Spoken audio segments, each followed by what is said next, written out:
السلام علیکم، welcome to the horror plant voice. تمام تعریفات میرے رب کی ذات کے لیے ہیں۔ آئیے ہم سب مل کر اپنے ان بہن بھائیوں کے لیے دعا کرتے ہیں جو اس پیرانارمل ایکٹیویٹیز کو فیس کر رہے ہیں۔ اللہ پاک انہیں صبر، ہمت اور صحت یابی عطا فرمائے، آمین۔ شروع کرتے ہیں آج کی ایک عجیب حیرت میں ڈالتی خوفناک کہانی، لیکن اس سے پہلے آیت الکرسی کا حصار باندھ لیں، ہیڈ فونز لگا لیں اور ہارر پلانٹ وائس کو سبسکرائب کر کے بیل نوٹیفیکیشن آن کر دیں۔ سکینہ نئے گھر میں آ کر بہت خوش تھی۔ اسے یہ گھر بہت پسند آیا۔ بالائی منزل پر کھڑے ہو کر صبح ہی صبح سورج کی پہلی کرنوں کو دیکھنے کا منظر بہت اچھا لگتا تھا۔ یہ خوشی سے بہت عرصے کے بعد میسر آئی تھی۔ پچھلے 5 سالوں سے میاں بیوی کرائے کے مکان میں رہتے تھے۔ کوئی اس سے پوچھتا کہ آج کے مہنگائی کے سخت ترین حالات سے وہ لوگ کیسے ہر ماہ کرایہ نکالتے تھے۔ اس پر بجلی کے بل پھر بھی جیسے تیسے کر کے حالات سے سمجھوتا کر کے کمیٹی ڈال کر اور بچت کر کے وہ اپنا ایک چھوٹا سا گھر لینے میں کامیاب ہو گئے تھے۔ فاروق بھی اپنی بیوی سکینہ کو دیکھ کر بہت خوش تھا۔ وہ سکینہ کے دل میں چھپی خواہش کو جان گیا تھا کہ ہر عورت کی طرح سکینہ کے دل میں بھی اپنے گھر کی چاہ تھی، اس لیے وہ دل و جان سے محنت کرنے لگا۔ آج وہ اپنے ذاتی مکان کے خود مالک تھے۔ سکینہ بچوں کی طرح خوش ہو رہی تھی۔ اس کی خوشی اس کے لہجے سے چھلک رہی تھی۔ فاروق ویلڈنگ کا کام کرتا تھا، مگر مزدوری میں وہ بات کہاں جو اپنے کام میں تھی۔ سکینہ کے بار بار اصرار کرنے پر فاروق نے 2 سال پہلے ہی اپنی دکان کرائے پر لے کر اپنا کام شروع کیا۔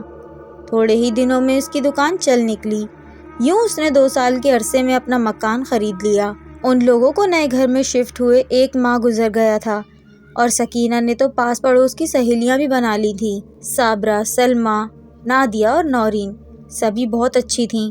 گھر کے کام کاج سے فارغ ہو کر وہ سب ایک جگہ مل کر بیٹھتیں۔ ان سب کے گھر ساتھ ساتھ، جبکہ نورین اور نادیہ کا گھر آمنے سامنے تھا۔ گلی سے باہر نکل کر تھوڑی دوری پر ایک بہت بڑا کھلا میدان تھا، جس کے بیچوں بیچ ایک بہت بوڑھا برگد کا درخت براجمان تھا جو بہت ہی پراسرار لگتا تھا۔ گلی میں کھڑے ہو کر دیکھو تو برگد کا درخت بالکل صاف نظر آتا تھا۔ درخت کی شاخیں بہت دور دور تک پھیلی ہوئی تھیں۔ عام روٹین میں وہ میدان بالکل ہی سنسان رہتا تھا، مگر جمعرات کو بہت سی عورتیں درخت کے پاس آتی رہتیں اور رنگ برنگی کپڑوں کے ٹکڑے اور دھجیاں درخت کی شاخوں پر باندھ کر چلی جاتیں۔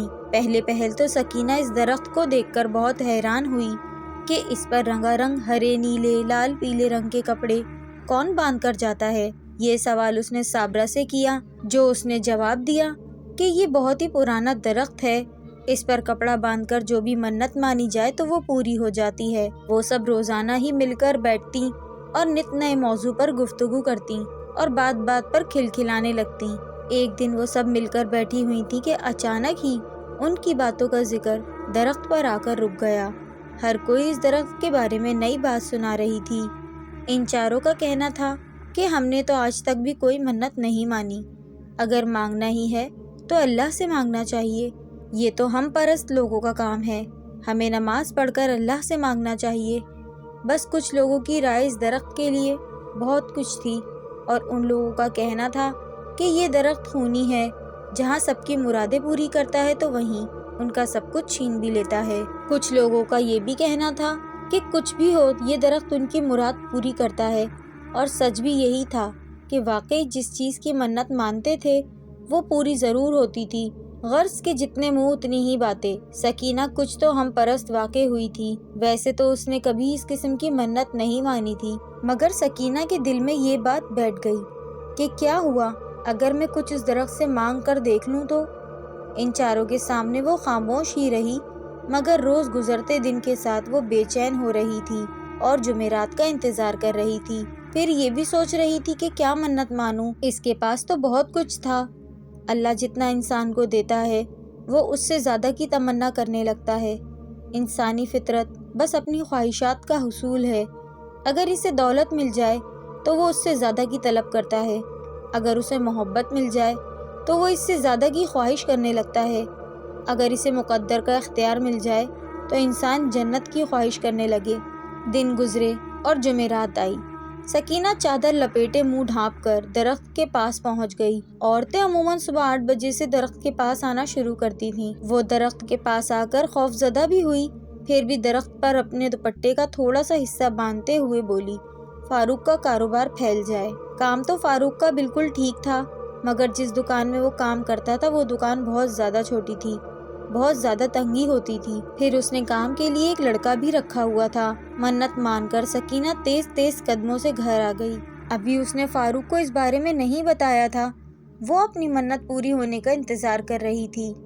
ابھی 3 دن ہی گزرے تھے کہ فاروق بہت خوش گھر آیا اور بتایا، اسے ایک دکان مل رہی ہے جو کہ نہ صرف بہت بڑی ہے بلکہ بارونق علاقے میں ہے، اور دکان کا مالک نہ صرف اس کو دکان دینے پر مان گیا ہے بلکہ ایڈوانس کی رقم اکٹھی دینے کی ضرورت بھی نہیں، ماہانہ قسطوں کی صورت میں ادا کرنی ہوگی۔ فاروق حیران بھی تھا کہ اتنی بڑی دکان اسے نہایت کم رقم میں کیسے مل رہی تھی۔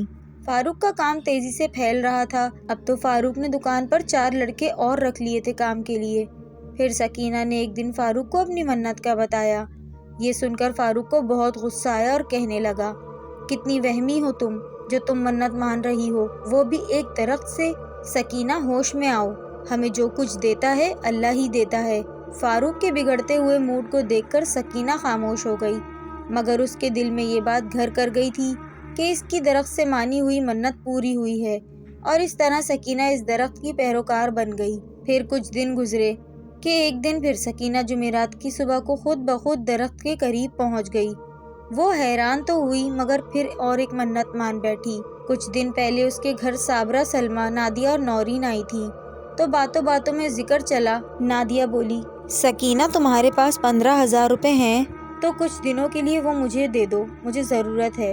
یہ 15,000 روپے کا بانڈ ہے، یہ تم رکھ لو، جیسے ہی میرے پاس پیسے ہوں گے میں تمہیں دے کر یہ بانڈ لے لوں گی۔ کیا تمہارا کبھی انعام نکلا ہے بانڈ سے؟ سکینہ نے پوچھا۔ نادیہ ہنسنے لگی، نہیں، کبھی نہیں، یہ انعام بھی قسمت والوں کا ہی نکلتا ہے۔ اچھا، 15,000 روپے میں تمہیں دے دیتی ہوں، مگر ایک شرط پر کہ یہ پرائز بانڈ میں تمہیں واپس نہیں کروں گی، تم رقم لے لو اور مجھے بانڈ دے دو۔ یوں 15,000 کا پرائز بانڈ سکینہ نے لے لیا۔ آج وہ اسی پرائز بانڈ کے لیے منت ماننے گئی تھی کہ اس کے بانڈ کا انعام نکل آئے۔ یہ منت مان کر وہ گھر آ گئی۔ کچھ دن اور گزرے کہ اسے نادیہ نے بتایا کہ 15,000 کے پرائز بانڈ کی قرآندازی ہو گئی ہے، تم بھی لسٹ منگوا کر چیک کر لو۔ پھر تو سکینہ نے 3-4 دن تک فاروق کا دماغ کھایا اور لسٹ منگوائی، مگر یہ سن کر سکینہ نے پھر سے منت مانی ہے وہ خاموش ہو گیا۔ مگر یہ کیا؟ لسٹ دیکھی تو پرائز بانڈ کا نمبر میچ کرتی ہوئی سکینہ یکدم خوشی کے مارے چیخنے لگی، میری منت پوری ہو گئی، فاروق میرا پرائز بانڈ لگ گیا، پورے 28 لاکھ کا۔ یہ سن کر فاروق بھی حواس باختہ ہو گیا۔ سکینہ کا چہرہ تمتما رہا تھا، اس کی خوشی چھپائے نہیں چھپ رہی تھی۔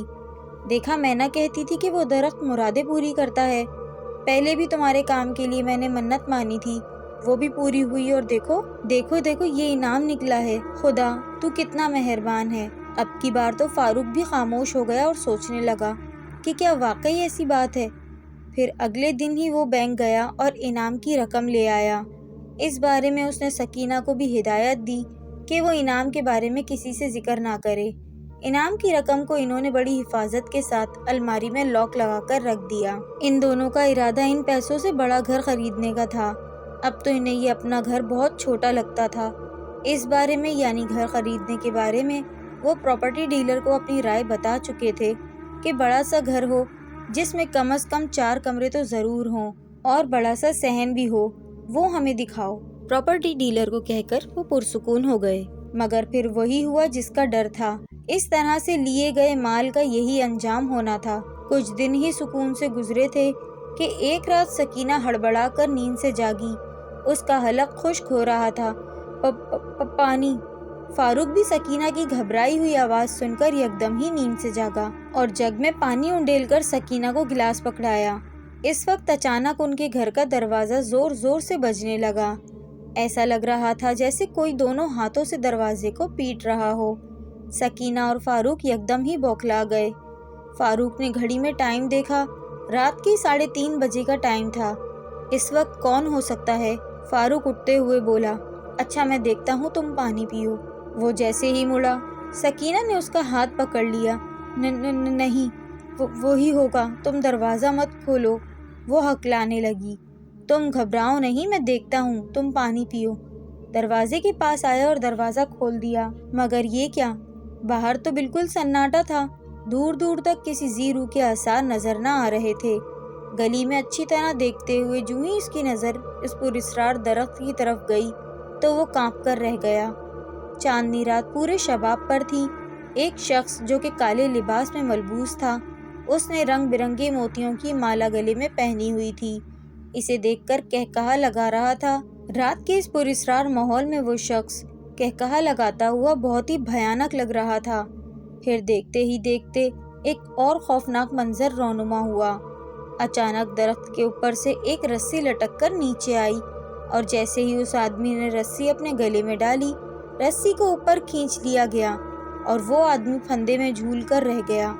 یوں لگتا تھا جیسے اس نے خودکشی کی ہو۔ پھر پلک جھپکتے ہی وہ منظر سے غائب ہو گیا۔ وہ آدمی رسی سمیت غائب ہو چکا تھا۔ فاروق نے اپنی آنکھیں ملی اور درخت کی طرف دیکھا، مگر وہاں کچھ بھی نہ تھا۔ اس نے چاروں طرف دیکھا مگر اسے کوئی نظر نہیں آیا۔ وہ دروازہ بند کر کے اندر آیا اور پھر سوچنے لگا، یہ اسرار ہو سکتا ہے یا پھر میرا وہم ہے۔ سکینہ نے اس کا ہاتھ پکڑ لیا۔ فاروق جب بستر پر بیٹھا تو وہ کہنے لگی، ایک خوفناک سا آدمی اس کے پیچھے پڑ گیا ہے۔ وہ بدحواس ہو رہی تھی، پھر بولی، میں نے خود اسے اپنے پلنگ کے پاس کھڑا دیکھا ہے، اس نے کالے کپڑے پہنے ہوئے تھے۔ کالے کپڑوں کا سن کر فاروق چونک گیا۔ وہ مجھے مارنا چاہتا ہے، وہ کہتا ہے کہ وہ مجھے مار دے گا، مجھے چھوڑے گا نہیں۔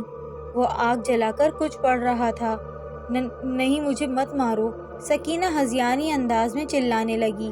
فاروق نے اسے سنبھالا اور بولا، دیکھو کوئی نہیں ہے یہاں پر، یہ ہمارا گھر ہے، بس میں ہوں اور تم نے کوئی برا خواب دیکھا ہوگا۔ وہ کہنے لگی، میں نے خواب نہیں دیکھا، میں ہوش میں ہوں، میں نے اسے یہاں کھڑے دیکھا ہے اپنے پاس۔ اچھا چھوڑو، سو جاؤ۔ اس نے سمجھا بجھا کر سکینہ کو سلا دیا، مگر یہ تو روز کی بات ہو گئی۔ وہ روزانہ ہی سوتے ہوئے ہڑبڑا کر اٹھ بیٹھتی، کبھی اسے کوئی مردہ دکھائی دیتا، کبھی اسے کوئی بھیڑیا۔ اب تو کچھ دنوں سے وہ خواب میں اسی پراسرار درخت کو دیکھ رہی تھی۔ اس کا ذکر اس نے فاروق سے کیا تو وہ بھی سوچ میں پڑ گیا کہ ہو نہ ہو کچھ تو گڑبڑ ہے۔ ابھی وہ اس کے بارے میں سنجیدگی سے سوچ ہی رہا تھا کہ اچانک ہی وہ واقعہ رونما ہو گیا جس نے اسے اندر تک ہلا کر رکھ دیا۔ رات کے پچھلے پہر اچانک اس کی آنکھ کھلی تو سکینہ اپنے بستر پر موجود نہ تھی۔ وہ پریشان ہو گیا۔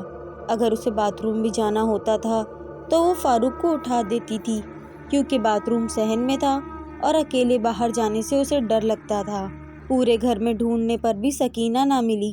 اس کا پریشان ہونا فطری بات تھی۔ وہ اسے آوازیں دے دے کر ڈھونڈ رہا تھا، مگر گھر اتنا بڑا بھی نہ تھا کہ وہ کہیں گم ہو جاتی اور اس کی آواز دینے پر بھی نہ آتی۔ پریشان ہوتا ہوا وہ گلی کا دروازہ کھول کر باہر آ گیا۔ جیسے ہی اس کی نظر کھلے میدان کی طرف گئی تو وہ بوکھلا کر رہ گیا۔ درخت کے نیچے وہ کالے لباس والا آدمی آگ جلا کر بیٹھا تھا اور کوئی منتر پڑھ رہا تھا۔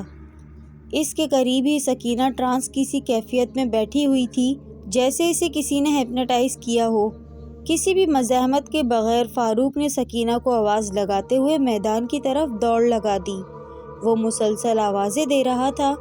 جب وہ اس کے قریب پہنچا تو اس آدمی نے یکدم آنکھیں کھول دی اور اپنی خوفناک سرخ آنکھوں سے اسے گھورنے لگا، جیسے بتا رہا ہو کہ یہاں سے چلے جاؤ۔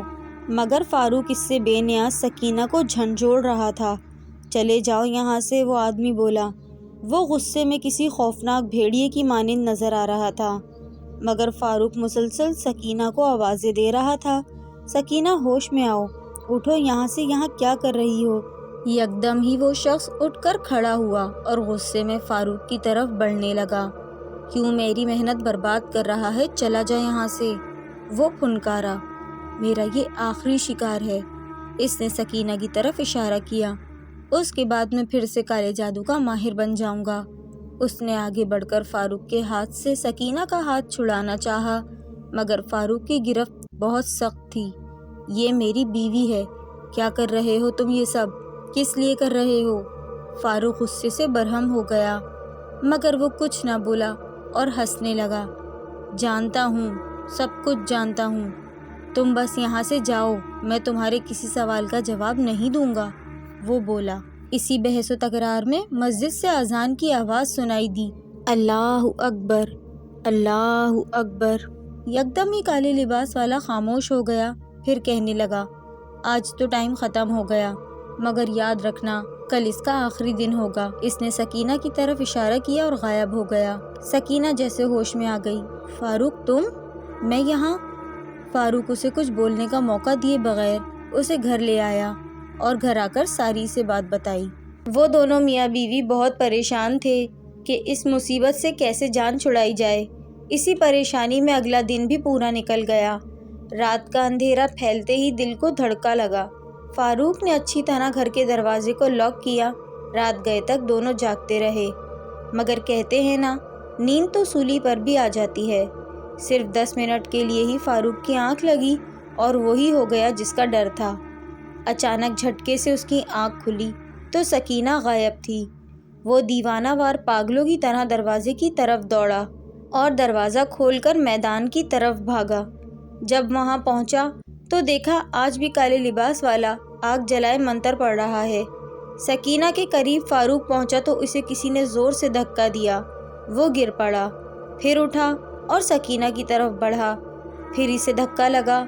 کوئی اندیکھی طاقت اسے سکینہ کی طرف جانے سے روک رہی تھی، اور پھر فاروق نے اس آدمی کی طرف جانے کی کوشش کی کہ اسے منتر پڑھنے سے روک سکے، مگر جیسے ہی اس کے بنائے ہوئے حصار میں داخل ہونے کی کوشش کی تو درد کی شدت سے بلبلا اٹھا۔ یوں لگا جیسے اس کے پاؤں پر کسی نے انگارے رکھ دیے ہوں۔ وہ پاگلوں کی طرح چیختا چلاتا رہا، کبھی سکینہ کی طرف، کبھی اس آدمی کی طرف جانے کی کوشش کرتا رہا، مگر ناکام رہا۔ اب اس نے چیخنا شروع کر دیا، وہ سکینہ کو نہیں بچا سکے گا۔ بے اختیار ہی اس کے دل سے یا اللہ نکلا۔ انسان اللہ کو صرف مصیبت میں ہی یاد کرتا ہے، خوشیوں میں نہیں، مگر اللہ کی شان دیکھو کہ وہ دل سے نکلی ہوئی آواز کا بھی مان رکھ لیتا ہے۔ فاروق پاگلوں کی طرح بھاگنے لگا، کبھی اس طرف کبھی اس طرف، کہ اچانک گلی کی طرف نظر پڑی تو دیکھا کہ کوئی سفید کپڑوں والا کھڑا ہے۔ وہ بھاگتا ہوا اس کے قریب آ گیا۔ وہ باریش بزرگ تھے جن کے چہرے سے نور برس رہا تھا۔